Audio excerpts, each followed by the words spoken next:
Folks, hello and welcome to Tavern Chat. I'm your host, Eric Tenkar, your bartender in the OSR, your main proprietor at the Tenkars Tavern blog.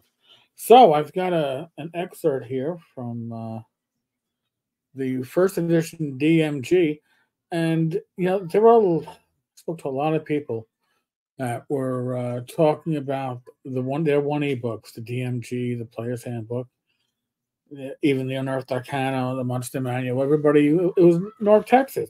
People were waxing fondly over their collection, and the fact that those that had sold off their collection or lost their collection earlier years were able to buy and find copies of their books and some of the vendors. And I always like going back and looking at the DMG, especially because the DMG has a lot of pieces.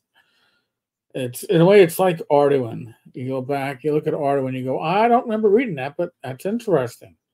So that's kind of what I'm going to be doing today with this piece about the game approaches to playing Advanced Dungeons and Dragons. And I really wish I had read this part a little bit closer when I was younger because um, I forgot at times that it wasn't a simulation, and we've talked about that. But a few brief words are necessary to ensure that the reader has actually obtained a game form which he or she desires. Okay. Of the two approaches to hobby games today, and I would say now there's today's games we sometimes get a mishmash of this.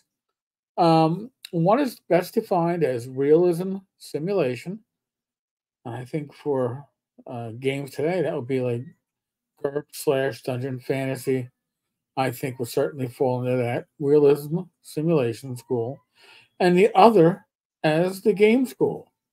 AD&D, Advanced Dungeons and Dragons, is assuredly an adherent of the latter school.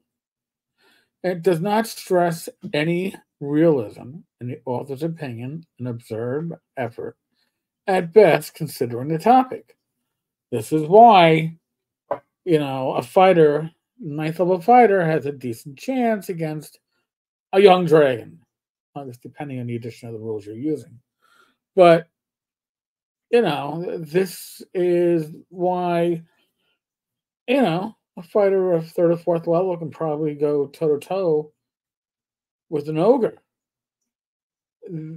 Those hit points and mean an awful lot, but they don't convert to necessarily ability to take damage. It was explained as what ability to avoid damage and all the other stuff. It's a game. It's not a simulation. It does not stress any realism. It does little to attempt to simulate anything either. Advanced Dungeons and Dragons is first and foremost a game for the fun and enjoyment of those who seek to use imagination and creativity. I think Gary succeeded far greater than he thought he was going to. Well, maybe he knew he was going to succeed at this level. I don't know. This is not to say that where it does not interfere with the flow of the game, that the highest degree of realism hasn't been attempted. Falling damage, there's not much in the way of realism in falling damage, right? We're talking about spells. Spells aren't realistic. And do you remember reading the articles, I guess, back in the mid 80s? Dragon magazine in like the 60s and 70s, numbering wise, when I talked about the volume of a fireball and when you cast it into a 10 by 10 room, the blowback. I don't even know if that was part of Gary's game. It probably wasn't. But we started adding science to our AD&D. And I don't know if the game was better for that. Oh. All right. In all cases, however, the reader should understand that AD&D is designed to be an amusing and diverting pastime, something which can fill a few hours or consume endless days, as the participants desire. In high school and college, when you had your summers off, yeah, it was multiple times a week. But in no case something to be taken too seriously. For fun, excitement, and captivating fantasy, AD&D is unsurpassed. As a realistic simulation of things from the realm of make-believe, or even as a reflection of medieval or ancient warfare or culture or society, it can only be deemed as a dismal failure. Think about it. Think about that. If you were looking to get realism, there are other games that probably struck more of the realistic level. They were usually needlessly complicated, like chivalry and sorcery. Um, but there were games that were created that would fit that niche.